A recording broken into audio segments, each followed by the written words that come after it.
Oh, absolutely. And I think that the liberal arts, at the vast majority of colleges and high schools in this country, and probably a good share of Western civilization, is dead unless you go to a faith-based school. That wasn't the case when I was younger. I went to my undergraduate school was a private liberal arts college, very strong um, program. There was a good share of it was mandatory that we studied, and the whole range of the liberal arts, uh, including history, which should be called one of the arts because it has a muse. Muse Cleo is assigned to it. So I hate that when people call history a social science. So, Yeah. and but then that was long ago enough that you got this basis in liberal arts in a secular school. But I don't think you would today. And there is a concerted attempt. Victor Davis Hanson is one of the writers who's recognized this and who's written about this and spoken about this. The concerted attack by the left on Western civilization. There's been calls going back 50 years, and they've just been growing to dismantle the study of Western civilization on college campuses. Mm-hmm. Why do they want to attack it? Well, I think it's because of exactly what you just described. Because what the liberal arts do to the human soul is arising and it's helping us become fully us, what we can be, rising up and above just this purely utilitarian world. Yeah. And I think that's why there's a visceral hate on their part. So you studied at Syracuse University, My graduate, right? yeah. So yeah. maybe you could give some insight into why that happened at university, because I think I remember you told me a couple of stories about some of your colleagues who were students with you, and I guess they're now the new college professors. Yeah. What was that experience going to Syracuse? Well, in that cohort, and seeing the next generation of college professors dealing with literature in English. I have examples from my fellow students and from professors, things that they'd said. And this, I'd studied philosophy and then English, and I also an information science, and a couple of master's degrees there. And it was interesting when I was a master's student, an MA student, not a PhD student, in the English department. Most of the MA students, probably more to the left than me, but they loved literature. Mm-hmm. The PhD students hated literature.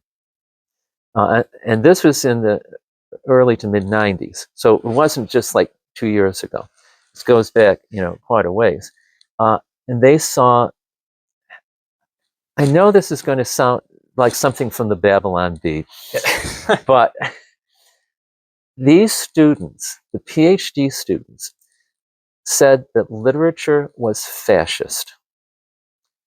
Okay, so and these are people getting their doctorates. Yeah, getting their doctorates.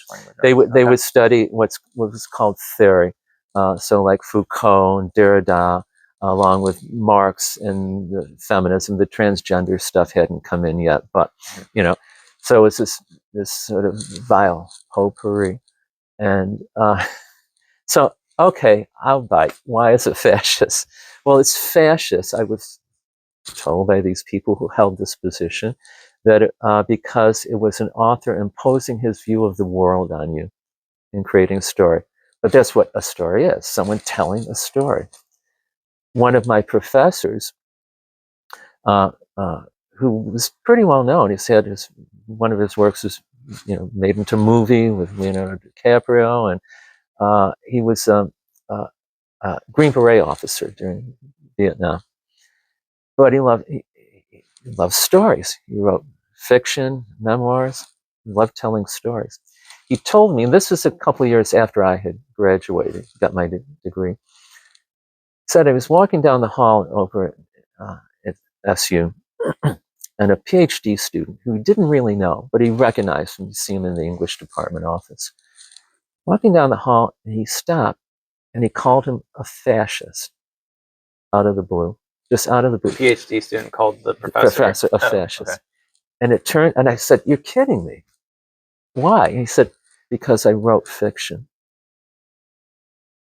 Okay. So this, yes, I know it sounds like someone's just making this up to make the other side it's look cartoonish. Yeah, Almost, yeah. yeah, But it's reality. What does they say? Fact is stranger than fiction. yeah. I mean, also, like you look at college campuses in the news or whatever's happening there. I imagine something like stories like this have to be true Oh, yeah. for these people to go get PhDs, and then they're gonna start educating the next generation of educated citizens, and then just keep that mill going of Yeah, and if you think that Beowulf, I'm gonna hold it up to the camera, that it's a book, so it's fascist, right. so if that's the line of reasoning, I mean, it kind of goes back to like any assertion of truth existing would be fascist, Yes, right? yes. So that's a very radical left deconstructionist relativist. And you see that notion. You get it in several sources, but one of the sources is from existentialism, or the brand of well, I guess pretty much all of them, but the brand that comes through Jean-Paul Sartre. Sartre, and again, this sounds like you're making stuff up, and I do find Sartre interesting. He has some interesting observations. He wrote some fiction. Yes, yeah, he wrote some fiction. His magnum opus is well,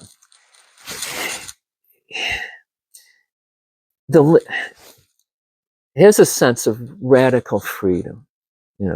Okay, and you get this in most of the existentialists, and certainly the 20th century existentialists were almost all communists, or then you got some Nazis. Yeah. And the thing that they're putting the premium on is freedom. Right. And can we just, like, for the audience, just quickly explain existentialism? So it's like the philosophy where you essentially you don't believe that there's a permanent human nature, and that we're left to determine who we are as human beings. Yes, yeah. And so since we get to define who we are as human beings, that also then throws ethics up into the question, because then we also get to define what is right or wrong for a human being. We're also defining what a human being is on our own, which you can see how that kind of paves the way to a lot of the current modern confusions, where we're also going to start defining men and women on our own. Yes, absolutely, and you can trace it intellectually.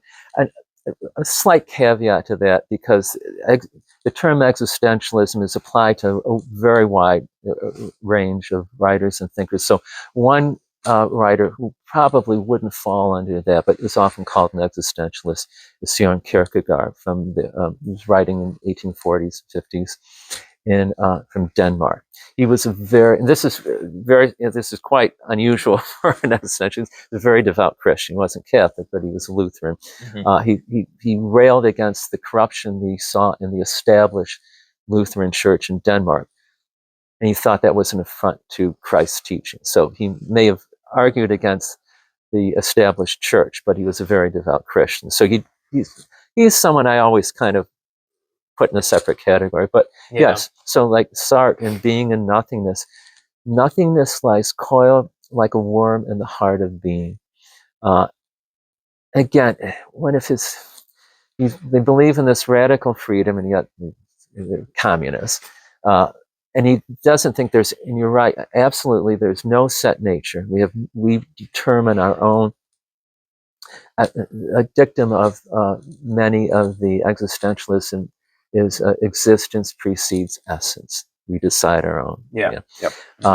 And so the greatest, and again, this sounds ludicrous, but the greatest limit to our freedom for someone like Sartre and those who believe these things is that we were born. This is the greatest limit to our freedom, because no matter what choices we make, we had no choice in the fact that we were born. So this limits our freedom. the existentialist project in that sense falls apart if you spend 5 seconds thinking about it, because part of our essence, and you see this hierarchy of elements in our nature, certainly going back to Aristotle, picked up by St. Thomas Aquinas with his metaphysics, which he drew heavily, on Aristotle for. We can't just decide that we don't want to breathe air or drink water. Yeah. We don't decide, and so the limited reflection on their own theories is startling. Right, and that's even I think that's a lot of what like Russian literature critiqued as well.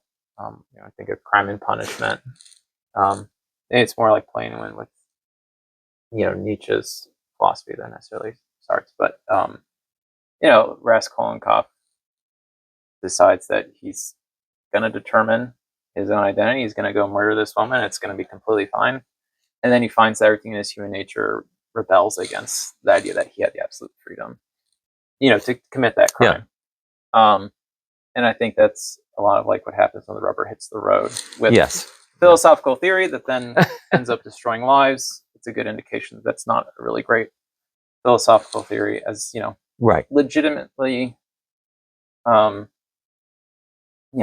you can give them intellectual credit. I don't think it does anyone any favors to just dismiss modern philosophers as nincompoops, because they're certainly not that. But you got to look at, okay, does this actually add up when you make your actual real world observations? If it doesn't, that's a good indication you have a premise that went off somewhere. Oh yeah, and as I mentioned, I read Being a Nothingness as an undergraduate in translation. My French is not good enough to read that in prose in French. It's really disappointing. Yeah. But there were a number of observations and ideas that Sartre had in there that I thought, he's onto something here. But then he just takes this so far, and it's as if, that confirmation bias. You start seeing things and they fit your theory because you're only looking at those aspects of the thing that will fit your theory. You don't look at the other aspects like, well, no, it doesn't fit here. But you're just, and that's not just, we all can suffer from that. So, but I think that's one of the big problems that I see anyway, and a lot of philosophers like that. I have to tell you another story about SU. So, as you mentioned Beowulf. So, when I was studying English, I took 2 semesters studying Old English. I had a seminar in Old English in the fall, learning grammar and translating from the Old English shorter poems and other things.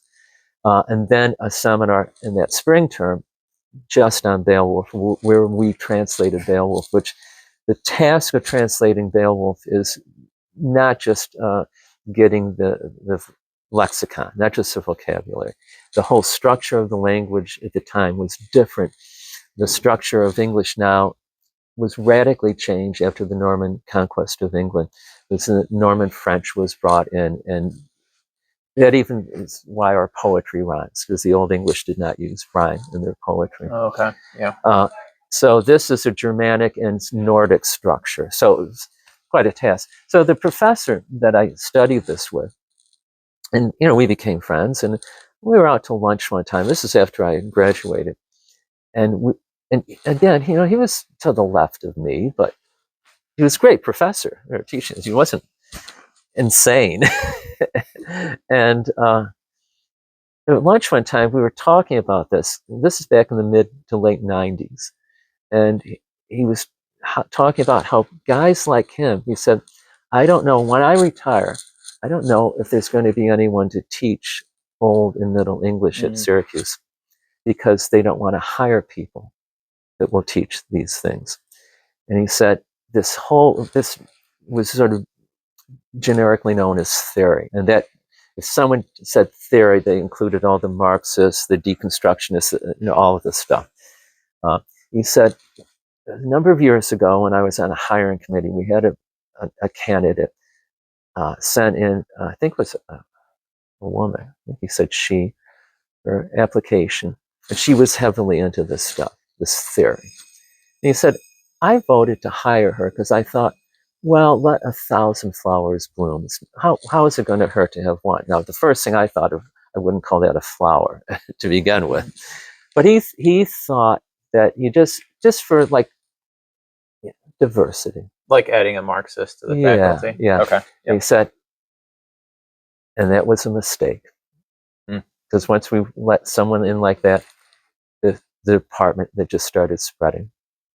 So it wasn't like a flower spreading; it was like a weed taking over. Yeah. And he saw this, so at this point, I think when we had this conversation, it was like I don't know, 96, 97. So it's still quite a while ago. Yeah. And he saw that you let someone in like this, and it takes over and it destroys the department. Yeah. Tragedy. Yeah. Good thing there's still good colleges out there, though. Yes. Yeah. Places. Like Tyburn. Tyburn. Yeah. Well. Yeah. Yes. So, absolutely.